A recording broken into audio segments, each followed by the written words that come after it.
Hey there! Ever wish your money would just get off the couch and start working for you? Well, here are 26 passive income ideas that could do exactly that. No fluff, no fake gurus, just actual ideas. Explained fast, one by one. Let's go. Dividend stocks. Just think of it like owning a vending machine, except instead of snacks, it spits out money every few months. When you invest in dividend-paying companies, you're buying a tiny slice of their profits. As long as they're doing well and not going out of business, you'll get a cut. It's not get-rich-quick money, but over time it adds up. You can reinvest the dividends to buy more stock, which grows your income even more. It's the lazy investor's secret weapon.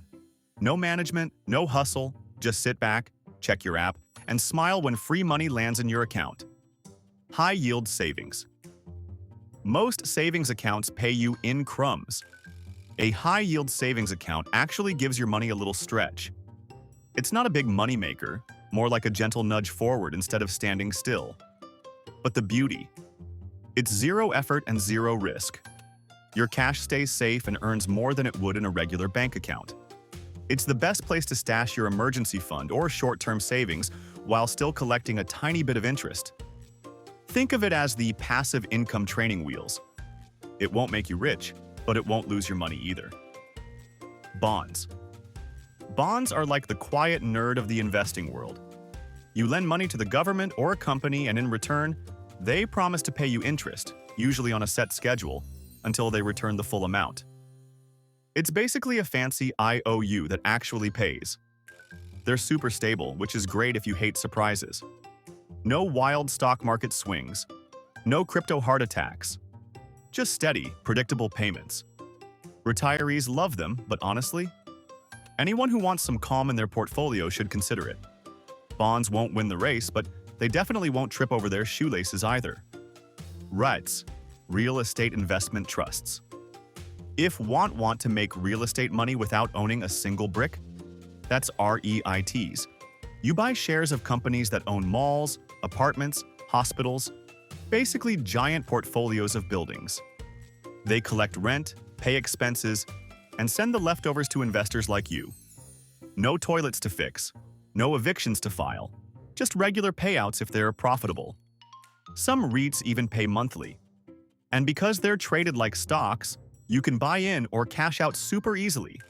It's real estate income without getting your hands dirty. If being a landlord sounds exhausting, REITs are your shortcut to mailbox money. Peer-to-peer lending. Imagine being your own little bank. That's peer-to-peer lending. You lend your money to people or small businesses through online platforms, and they pay you back with interest. If all goes well, you make solid returns, higher than what banks offer. But there's risk. If borrowers ghost you or default, that's your money gone. So it's not set it and forget it, but with good platforms and diversified lending, you can build a decent stream. Just don't put in rent money. It's passive-ish, but it's also like being a chill loan shark, minus the baseball bat. Rental property. This is the classic passive income flex. Buy a house or apartment, rent it out, and collect monthly payments. Sounds simple, but it's work. You've got to deal with maintenance, late-night leaks, weird smells, and that one tenant who swears their snake is emotional support. But if the rent covers your mortgage and then some, you're golden. Over time, the property can increase in value too. Bonus points. If you hire a property manager, that's how the rich keep it passive. Risky? Sure. Rewarding? Definitely. It's hands-on at first, but eventually it turns into steady, reliable income. House hacking. This is renting with a twist. You buy a duplex, live in one unit, and rent out the other. Or rent out a spare room in your house. Suddenly, part or all of your mortgage is covered. Some people even profit while living rent-free. It's like having roommates who pay your bills. Not totally passive, because you're still managing the space, but it's a great launchpad into real estate without needing tons of capital. House hacking is how many first-time investors get their start. Live cheap, invest the difference, and build equity while someone else helps you pay it down. Short-term rentals, STRS. Think Airbnb. You rent out a space. Could be a house, a guest room, even a fancy shed in your backyard, and charge by the night. Short-term rentals can make way more than long-term tenants if done right.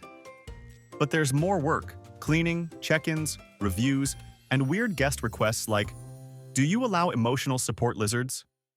You can automate a lot of it, though, with cleaners and smart locks. And platforms do most of the marketing for you.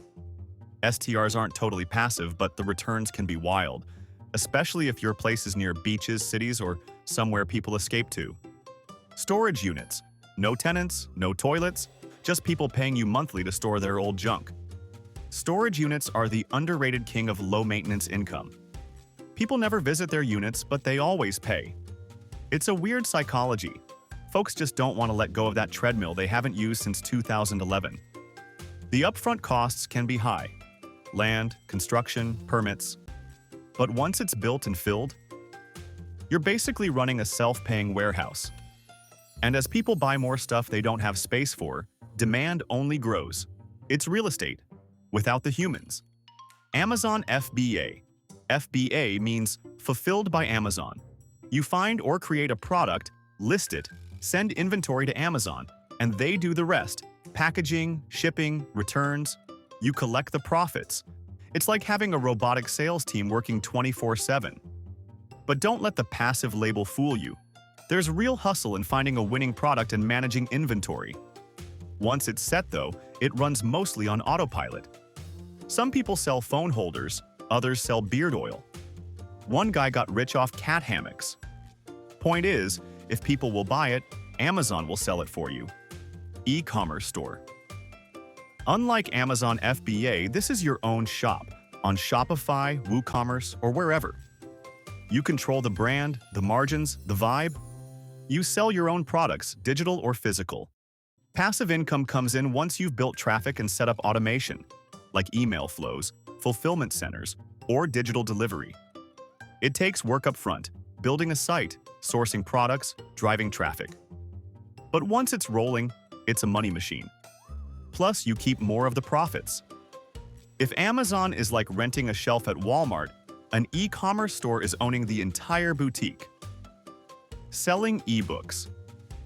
Got knowledge or a good story? Package it into an ebook and sell it forever. Write it once, upload it to Amazon or Gumroad, and boom, people can buy it 24/7. No inventory, no shipping, pure digital. The trick is making something people want, like how to stop killing your houseplants, or 101 passive income, ideas that aren't crypto scams. If you can solve a problem or entertain a niche audience, ebooks are one of the most scalable, high-margin ways to earn passively. And every sale is like a little thank you from the internet. Selling courses. If an ebook is a snack, a course is the full buffet. You take what you know, whether it's graphic design, budgeting, or underwater basket weaving, and turn it into a step-by-step video course. Platforms like Teachable or Udemy host it. And once it's live, you earn money every time someone enrolls. Upfront work? Definitely. You'll film, edit, write scripts, probably doubt yourself halfway through. But after that, it runs on its own. If people keep finding it useful, the cash keeps coming in. It's digital real estate, except instead of bricks, it's made of knowledge and well-lit camera angles. Drop shipping. You open a store, but never touch the product. A customer buys something, the order goes straight to a supplier, and they ship it. You pocket the profit. It sounds like cheating, but it's legit. Just super competitive. The margins can be razor thin unless you find a niche.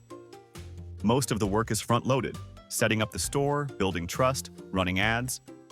Once it clicks, though, orders roll in while you sleep. Think of it like being a middleman with a slick website and no warehouse. It's passive-ish, with a side of digital hustle. ATM business. Yup, owning ATMs is a thing. You place a machine in a busy spot, like a bar, gas station, or 24-hour gym, and charge a small fee every time someone withdraws cash. You split a cut with the business owner, and the rest is yours. It's surprisingly low maintenance. Restock cash, check receipts, rinse and repeat. No employees, no inventory, just machines doing their thing. It's basically a vending machine for money. The hardest part? Finding good locations. But once you do, it's like owning tiny cash-spitting robots that never call in sick. Vending machines. This is real-life monopoly. Buy a vending machine, load it with snacks or drinks, and put it somewhere people are hungry and lazy, like schools, office buildings, or laundromats. Every time someone buys a candy bar, you earn a profit. The income is small per sale, but it adds up. Plus, machines can be monitored remotely, and restocking once a week keeps things rolling. It's a physical business, but once it's set up, it hums along quietly. It's passive income with a sugar rush.